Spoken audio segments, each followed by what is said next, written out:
You are now entering a recorded field transmission from the Department of Lost Places. This is archive entry 032. The subject of this record is known as the Midnight Market. Among the many locations preserved within department archives, few attract as many visitors, and few leave behind such inconsistent descriptions. The market appears to be different for everyone, and yet, somehow, it is always the same place. The earliest verified report originates from the journal of a travelling musician who awoke one morning with the vivid certainty that he had spent the previous night wandering through a bustling marketplace. He recalled lanterns, music, crowds, endless rows of stalls. What he could not recall was what anyone had been selling. The omission troubled him considerably.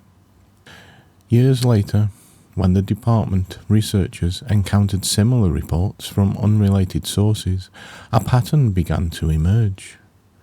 People remembered the atmosphere perfectly, but the details remained strangely fluid. The market appears during a narrow interval between sleeping and dreaming, a moment difficult to define. The point at which ordinary logic loosens, but imagination has not yet fully taken over. Visitors rarely arrive intentionally. Instead, they discover themselves standing beneath a stone archway illuminated by hundreds of hanging lanterns. Beyond the arch stretches a vast marketplace. The scale varies between reports. Some describe a small collection of winding streets. Others insist the market extends beyond the horizon. The department currently classifies its size as adaptive. The market appears to expand according to the curiosity of the visitor. The first thing most people notice is the light. Thousands of lanterns drift overhead, suspended above streets, rooftops, and alleyways. Golden light reflects across cobblestones. Shadows move gently between stalls. The entire market appears caught within an eternal midnight. Yet the darkness never feels oppressive, only spacious. The market is busy, not crowded, simply busy. People move through its streets at an unhurried pace. Conversations drift through the air. Music emerges from distant corners. Footsteps echo softly across stone. Visitors often assume the market must possess a central purpose, a commodity, a currency, a governing principle. The market appears uninterested in such concepts. Its purpose is exploration. The stalls themselves are unlike anything found elsewhere in department records. One merchant may display collections of unfinished stories. Another offers forgotten melodies preserved inside glass bottles. Another specializes in maps depicting roads never taken. A surveyor once reported encountering an entire avenue dedicated to possible hobbies that visitors had considered briefly before moving on with life. The market catalogues possibilities with remarkable enthusiasm. One frequently documented district is known informally as the Street of Almosts. Visitors discover countless small shops lining a narrow lane. Each contains fragments of unrealized possibilities. Books that were never written, gardens never planted, journeys never taken, languages never learned, letters never sent. Importantly, the atmosphere remains curious rather than regretful. Nothing in the market suggests failure, only alternatives. The department considers the distinction essential to understanding the location. The market does not mourn what might have been, it simply preserves awareness that many roads exist. Further into the market lies a plaza known as the Lantern Square. Thousands of lanterns float above an open courtyard. Unlike the surrounding streets, the square remains unusually quiet. Visitors often notice words written upon the lanterns. Curiosity, patience, wonder, kindness, courage, attention. The lanterns appear dedicated not to achievements, but qualities. Several surveyors have suggested they represent things capable of illuminating a life regardless of circumstance. The department finds this theory plausible. Near the centre of the market stands a clock tower. Curiously, no clock face is visible. Instead, the tower displays changing constellations of light. Patterns shift slowly across its surface. No two observations have ever matched.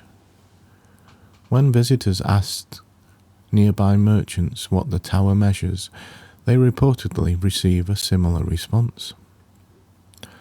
Opportunities. No further explanation is usually offered. The market appears comfortable with ambiguity. One of the most frequently documented figures is known simply as the bookseller. Descriptions vary, as they often do within department archives, yet the whole remains constant. A small stall, shelves overflowing with books, a welcoming presence behind the counter. Visitors are invariably invited to browse. The books possess unusual titles. The Conversation That Changed Everything, An Unexpected Beginning, The Year of Small Adventures, Things Learned Slowly, The Path Around the Mountain. When opened, however, the books contain blank pages. The bookseller reportedly explains this with a smile. Those stories have not yet been written. This exchange appears in so many reports that the department considers it effectively verified. At the far edge of the market lies perhaps its most unusual district, a place known as the Alley of Returning Things. Unlike other areas, this street specializes in rediscovery. Visitors report finding ideas they once loved, interests abandoned years ago, dreams set aside during busier seasons of life, not preserved as relics, alive, waiting. The alley appears founded upon a simple assumption. Visitors report finding ideas they once loved, interests abandoned years ago, dreams set aside during busier seasons of life, not preserved as relics, alive, waiting. The alley appears founded upon a simple assumption that certain things may leave our attention without leaving our lives entirely. One surveyor spent several hours wandering the district before recording a brief note. Nothing seemed angry about being forgotten. The department regards this observation as highly representative of the market as a whole. The midnight market possesses an extraordinary generosity. It never pressures, never persuades, never insists. It simply presents possibilities. Visitors eventually leave by routes they rarely remember. A side street, a lantern-lit bridge, a staircase disappearing into mist. The exact path seems irrelevant. What matters is what accompanies them, not objects, not purchases. Ideas, questions, curiosity, a renewed awareness of possibility. Many visitors awaken with the distinct feeling that life contains more pathways than previously assumed, not because new options have appeared, because existing ones have become visible again. The department classifies the Midnight Market as type, Dream Commerce District, Possibility Archive, Liminal Exchange Site, Access Level, Frequent, most commonly encountered during periods of curiosity, creative exploration, or personal reconsideration. A final note from the archivist. People often imagine choices as doors, one open and the others close. The market offers a different perspective. Perhaps possibilities behave more like lanterns. Some drift out of sight.